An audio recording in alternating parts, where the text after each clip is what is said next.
बदलापुरातील कोकणवासियांसाठी आनंदाची बातमी आपण घेऊन येतोय। या ठिकाणी बदलापुरातून जर तुम्हाला कोकणात जायचंय आणि खास करून गणपती उत्सवासाठी कोकणात जायचंय तर त्यासाठी एक खास भेट बदलापूरकरांसाठी घेऊन आलेलो आहोत आणि त्यासाठी कंटिन्युअसली प्रयत्न करणारे रत्नागिरी सिंधुदुर्ग रहिवासी मंडळाचे पदाधिकारी या ठिकाणी आपल्या सोबत आहेत। या संदर्भात आपण त्यांच्याकडून माहिती करून घेणार आहोत, कारण कोकणात गणपती उत्सवासाठी जाणं हे सगळ्यात मोठं आव्हान असतं कोकणवासियांसाठी, कारण कोकणात जाणाऱ्या रेल्वेची गर्दी आणि त्याला बदलापूर सारख्या शहरातून कुठलाही पर्याय नसल्यामुळे अगदी कोकण रेल्वेवरती आपल्याला कुठेतरी अवलंबून राहावं लागत होतं। मात्र याला आता एक पर्याय आलेला आहे आणि तो पर्याय काय असणार आहे या संदर्भातली माहिती आपण या पदाधिकाऱ्यांकडून घेणार आहोत। सगळ्यात पहिले आपण या ठिकाणी या मंडळाच्या अध्यक्ष आहेत संगीता चेंदवडकर यांच्याकडून माहिती घेणार आहोत। काय खास भेट बदलापूरकरांसाठी आहे? गेली अनेक वर्ष रत्नागिरी सिंधुदुर्ग रहिवासी मंडळ बदलापूर शहरात काम करत आहे।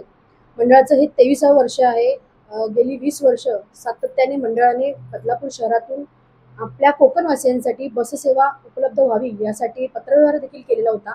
परंतु ह्या वर्षी जे मंडळ आहे ते मंडळ महिलांची कमिटी असल्या कारणाने आम्ही पत्रव्यवहार लवकर चालू केला आणि त्या पत्रव्यवहाराला दाद म्हणून आपले परिवहन मंत्री प्रताप सरनाईक साहेब असतील, उपमुख्यमंत्री एकनाथ शिंदे साहेब असतील यांच्याकडनं बदलापूर शहरातील कोकणवासियांसाठी जवळजवळ 20 बसेस मिळालेल्या आहेत। त्यातल्या 10 बस ज्या आहेत त्या 10 बस अल्प म्हणजे अगदी मोफत बदलापूर शहरातून सुटणार आहेत। पत्रव्यवहार केल्यानंतर बदलापूर शहरातले नेते मंडळी जागे झाले, पण खरोखर त्यांचं कौतुक करायचं वाटतं आणि त्यांचे आभार मानावे लागतात। उशिरा का होईना पण कोकणवासियांसाठी त्यांनी विचार केला आणि बसेस ज्या आहेत त्या बदलापूर शहरातून मोफत सोडत आहेत।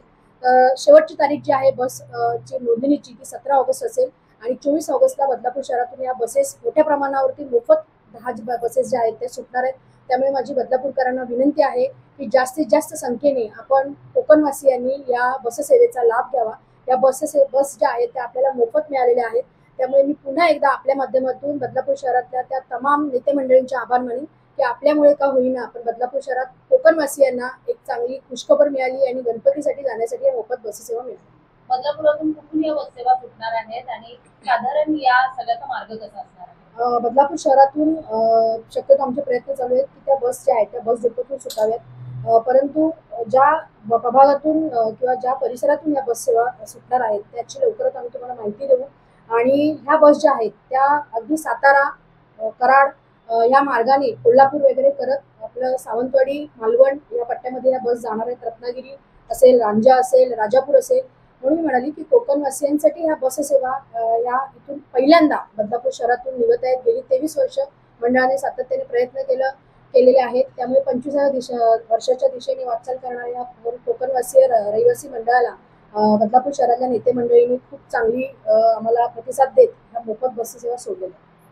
बघतोय कोकणवासियांसाठी हक्काचं असं बदलापुरात कोकण भवन असावं अशी मागणी गेली कित्येक वर्षांपासून हे मंडळ करतंय आणि त्यासाठी शासन दरबारी पाठपुरावा देखील केला जातोय। अनेक वेळा पत्रव्यवहार देखील झालेले आहेत। या संदर्भात शासनाकडून आता काय आश्वासन मिळालेलं आहे किंवा ही जी प्रक्रिया आहे कुठपर्यंत गेलेली आहे याची माहिती जी आहे ते आपल्याला संगीता चेंदवडकर यांच्याकडून आपण घेतोय। बदलापूर शहरात कोकण भवन असावं यासाठी गेली अनेक वर्ष मी मगाशी म्हणाल्याप्रमाणे 23 वर्ष मंडळाने सातत्याने पाठपुरावा केला, पत्रव्यवहार देखील केलेला। परंतु ह्या वेळेला आपले खासदार सुरेश मामा म्हात्रे, आपण ज्यांना बाळामामा म्हणतो, त्या बाळामामांच्या मार्फत बदलापूर शहरात कोकण भवन व्हावं यासाठी आम्ही पाठपुरावा केला होता आणि बाळामामांनी खूप चांगल्या रीतीने त्याला प्रतिसाद दिला। कारण बदलापूर शहरामध्ये कोकणी वस्ती आता दिवसेंदिवस वाढत आहे।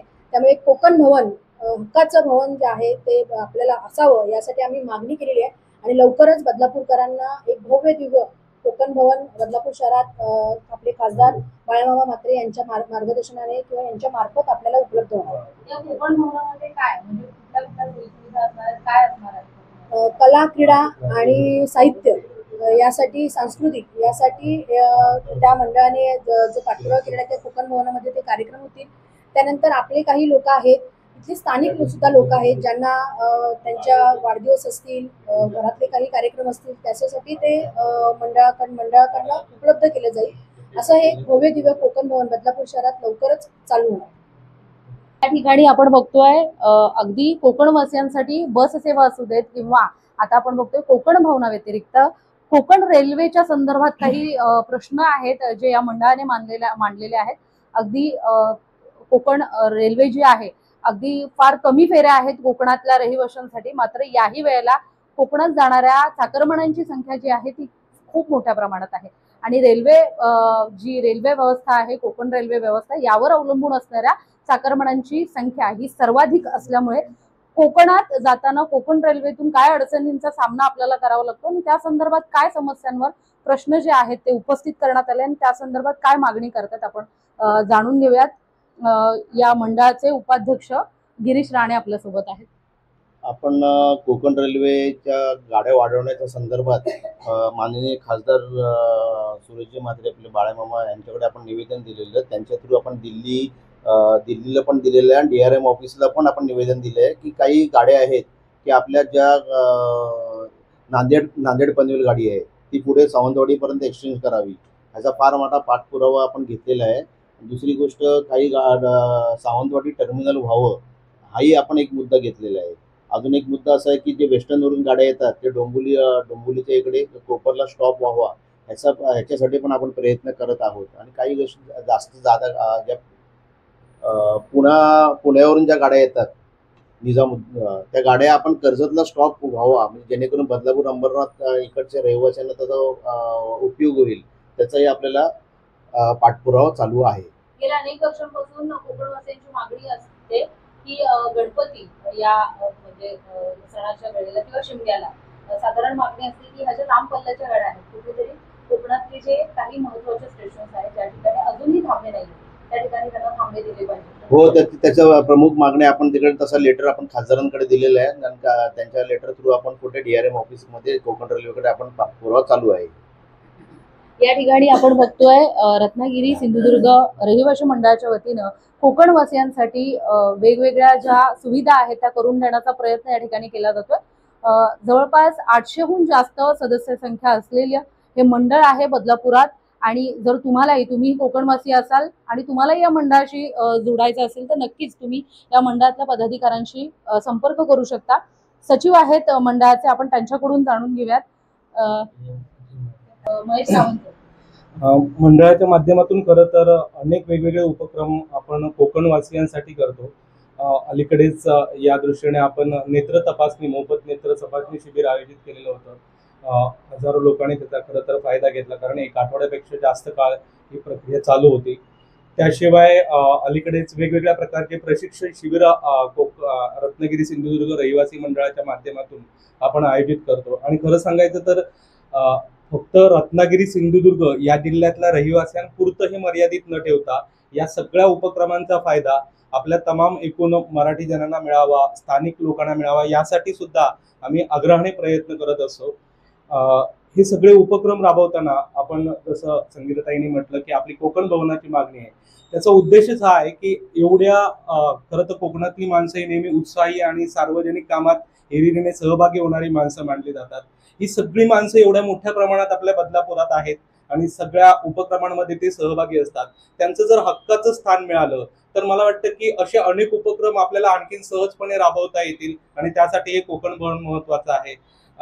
राणेसाहेबांनी जसं सांगितलं तसं कोकण रेल्वेचे जे प्रॉब्लेम आहेत हे प्रॉब्लेम्स खरं तर या भागात म्हणजे कर्जत खोपोलीपासून आपण अंबरनाथ बदलापूर पर्यंतचा हा प्रदेश बघितला तर काही लाख फक्त कोकणवासी आहेत आणि एवढ्या मोठ्या प्रमाणात लोकांना जर आपण खरंच या रेल्वे सेवा आणि बस सेवा देऊ शकलो तर मला वाटतं लाखो लोकांसाठी ते खूप उपयोगी आहेत. आणि शेवटी मी महत्वाचं सांगेन की आत्ता ही बस सेवा सुरू करण्यासाठी तिथल्या स्थानिक नेत्यांनी जो पुढाकार घेतलाय तर पुन्हा एकदा आमच्या मंडळाच्या माध्यमातून त्या सगळ्यांचं मी आभार मानू इच्छितो. मी तर बदलापूरच्या आपल्या सगळ्या कोकणवासियांना आवाहन करते की आता आपलं मंडळ 25व्या वर्षाकडे वाटचाल करतोय. 25 वर्ष आपण 2 वर्षांनी साजरं करणार आहोत आणि आपल्या प्रयत्नाने ते स्थानिक लोकांच्या स्थानिक पुढाऱ्यांच्या सहाय्याने जी आता बस सेवा सुरू केली त्याचा जास्तीत जास्त कोकणवासियांनी लाभ घ्यावा. आपल्या गावातून आपल्या घरातूनच आपण इथून निघतो आणि घरातच पोहोचणार आहोत. रेल्वेतने जाताना आपल्याला उतरा तिथे परत बस परत गाडी वगैरे रिक्षा ह्या ज्या सोयी करायला होत्या ती खटाटोप न करता आपण आपल्या घरापर्यंत प्रत्यक्ष ह्या बसच्या सोयीमुळे पोहोचू शकणार आहोत. तर जास्तीत जास्त आपल्या कोकणवासियांनी यांचा लाभ घ्यावा अशी मी सर्वांना आवाहन करते. या ठिकाणी रत्नागिरी सिंधुदुर्ग मंडळाच्या वतीनं बदलापुरात राहणाऱ्या कोकणवासियांसाठी बऱ्याचशा योजना ज्या आहेत आणि बऱ्याचशा सुविधा ज्या आहेत त्या पुरवण्यासाठी प्रयत्न केले जात आहेत. सगळं हे मंडळ आहे, या मंडळाचे पदाधिकारी आहेत, हे सतत प्रयत्नशील आहेत. तुम्हाला देखील या मंडळाचं सदस्य व्हायचं असेल, नक्कीच या पदाधिकाऱ्यांशी तुम्ही संपर्क करू शकता. आणि या संदर्भात अजून तुम्हाला काही माहिती हवी असेल तर नक्की तुम्ही आम्हाला कमेंटच्या माध्यमातून विचारू शकता. पदाधिकारी नक्कीच त्या कमेंटला जे आहे तुमच्या प्रतिक्रियांना उत्तर देतील. आमच्याकडूनही तुम्हाला उत्तरं मिळतील. आणि या बातमी संदर्भात तुमच्या प्रतिक्रिया आम्हाला कमेंटच्या माध्यमातून नक्कीच कळवा. आणि अशाच प्रकारच्या बातम्या पाहण्यासाठी लोकशाहीचा चौथा आधारस्तंभ लोकतंत्र या वाहिनीला लाईक, फॉलो आणि शेअर करायला विसरू नका. त्याचबरोबर YouTube या आपल्या वाहिनीला देखील सबस्क्राईब करायला विसरू नका. धन्यवाद.